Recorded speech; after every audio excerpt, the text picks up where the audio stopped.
What's up, guys? Today I'm going to show you how to replace a ceiling light fixture. We're going to replace it with this one you see right here, one of these new LED style ones where the light is permanently attached to this panel right here. So yeah, let's get started. First, we're going to start with the tools you're going to need.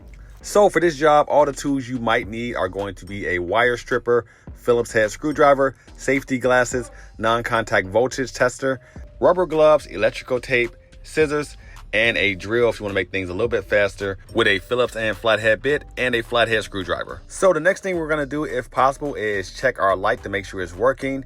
If it is, then we're going to go ahead and cut the power off at the breaker.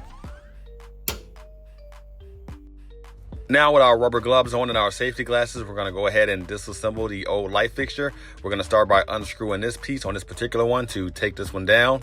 Then we're going to carefully lower this globe dome, move these two bulbs out of the way. You can't just unscrew the light bulbs if you want. And there are two flathead screws holding this fixture in place. We're going to go ahead and unscrew them slightly, not to completely take them out. And then we're going to rotate this fixture off of the screws. From here, I'm going to go ahead and take my non-contact voltage tester to test these wires to make sure there is no current going through these wires before we go ahead and disconnect them. So if you need to take a picture of your old wiring setup, now is a good time to do it before you go ahead and disconnect anything.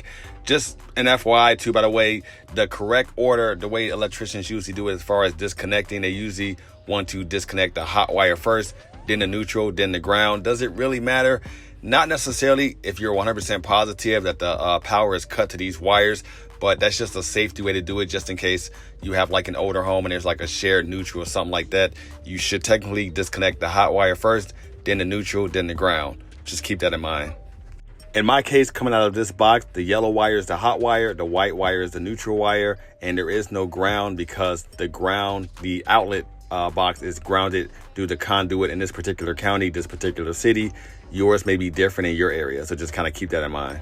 But we are going to add a ground screw because that brings it up to modern code.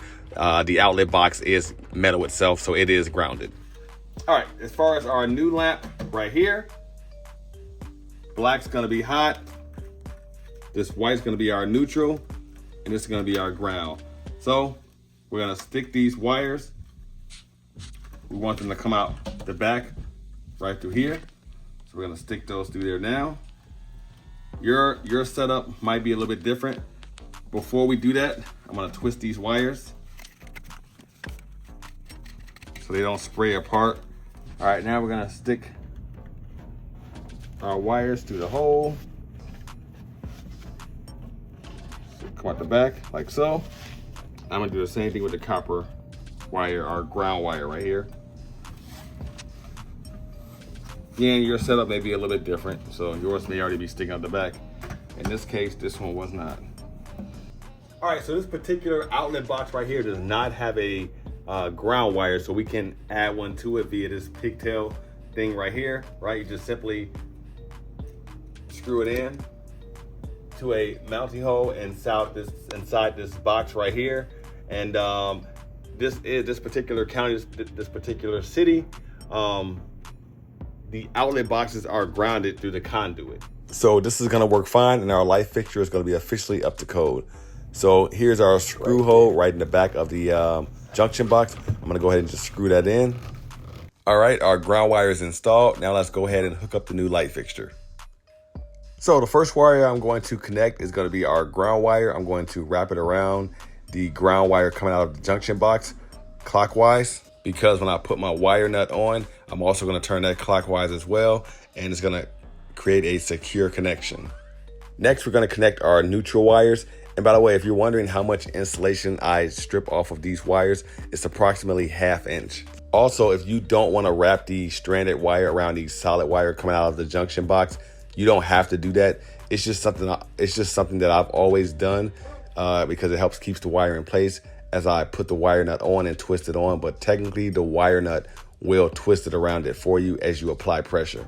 And always give your wire nuts a slight tug when you're done connecting them. And the last two wires to connect is our hot. Remember, you don't have to twist the wire coming out of the light fixture around the solid wire. You can just line them up, give the stranded wire a slight lead, apply pressure with the wire nut, twist, and give it a slight tug, and that'll be a secure connection. And remember, you only need to strip approximately 1/2 inch of wire insulation off of your wires before you securely connect them to each other.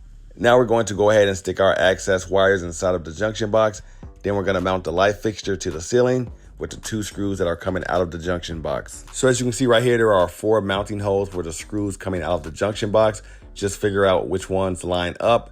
Go ahead and put the head of the screw through the hose and then slightly twist the light fixture on. From there, go ahead and tighten up both screws. You don't want to over tighten them, but you definitely want to make them tight enough so that the light fixture does not move from vibration. Next up, go ahead and turn the power back on at the breaker box. From there, go ahead and test your light fixture. This is a 3-way light switch, so what that means is you can control this particular light fixture from 2 different locations. That's why I'm able to flip the light switch down and it comes on. And if I go upstairs, it's going to be, vice versa. So no, it's not wired wrong. And that's pretty much it. I mean, our light fixture is officially installed. From there, this particular light fixture, we can adjust the temperature setting of the lights before we go ahead and put our cover on. There's an internal switch. As you can see, I'm just kind of playing around with it. But then after I figure out which temperature I want to set it at, I'm going to go ahead and put my light cover on. This particular one, you have to bend a little bit to put it into place.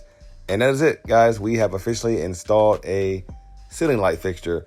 Pretty easy. Remember, safety first is the big thing when messing with electricity. So make sure you always cut the power off at the breaker. It's always a great idea to have a wire tester in hand so you can make sure there's no current going through. For a lot of the products that I used in this video, including the light fixture, I will put Amazon affiliate links below. If this video was helpful, please give me a like, share, comments or questions, please let me know. Take care. I will see you all in the next video, and thanks for watching.